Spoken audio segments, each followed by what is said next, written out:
ഈ ഒരു video clip ഇന്ന് വെളുപ്പിന് 1:55-നുള്ളൊരു ക്ലിപ്പാണ്. ഇവിടെ റൂമിൽ കിടന്നുകൊണ്ടിരുന്നപ്പോഴേക്കും പുറത്ത് എന്തുവാ നടക്കുന്നതെന്ന് പോലും അറിയത്തില്ല. ഭയങ്കര സൗണ്ട്. ഈ സൗണ്ടൊന്നും അല്ല, ഈ കാറ്റൊക്കെ കുറഞ്ഞു കഴിഞ്ഞപ്പോഴാണ് ഞങ്ങളൊന്ന് മുറ്റത്തോട്ട് ഇറങ്ങുന്നത്. ജനൽ വഴി നോക്കിയിട്ട് കുഴപ്പമൊന്നുമില്ല. പക്ഷേ എൻ്റെ വിചാരം ഇനി സുനാമി വല്ലതും പൊങ്ങി വരുവാണോ അതോ തോട്ടിൽ നിന്ന് വെള്ളം വരച്ച് കയറുന്നതാണോ എന്തുവാന്നൊരു പിടിയില്ല. അത്യാവശ്യം മാന്യമായിട്ട് ഇന്നലെ ഞാൻ പേടിച്ച കാരണം ഇന്ന് ഒന്ന് മഴയൊക്കെ കുറഞ്ഞൊരു സമയം നോക്കി ഞാൻ നേരെ ആറ്റിലോട്ടും തോട്ടിലോട്ടും ഒക്കെ ഒന്ന് പോയി നോക്കി. എങ്ങനെ വെള്ളം കൂടുന്നുണ്ടോ, വെള്ളം കയറിയോ നല്ലപോലെ എന്നൊക്കെ അറിയാൻ വേണ്ടിയിട്ട്. അപ്പോഴേക്കും നിങ്ങൾക്ക് തന്നെ കാണാമല്ലോ, അത്യാവശ്യം ഇന്നുകൂടെ നല്ല രീതിക്ക് മഴ പെയ്യുവാണെങ്കിൽ റോഡിലോട്ടൊക്കെ വെള്ളമാകും.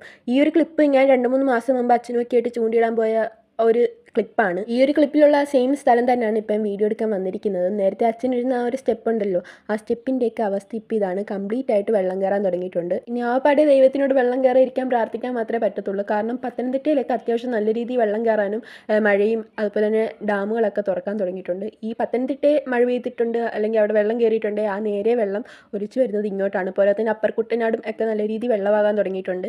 ഈ 2018-ലെ വെള്ളപ്പൊക്കത്തിന് ഞാൻ 4ാം ക്ലാസ്സിൽ പഠിക്കുവാണ്. ആ സമയത്ത് എനിക്ക് സത്യം പറഞ്ഞാൽ പേടിയേ ഇല്ല. എനിക്ക് എല്ലാ കാര്യങ്ങളും ഓർമ്മയുണ്ട്, പക്ഷേ എനിക്കൊന്നിനും പേടിയില്ല.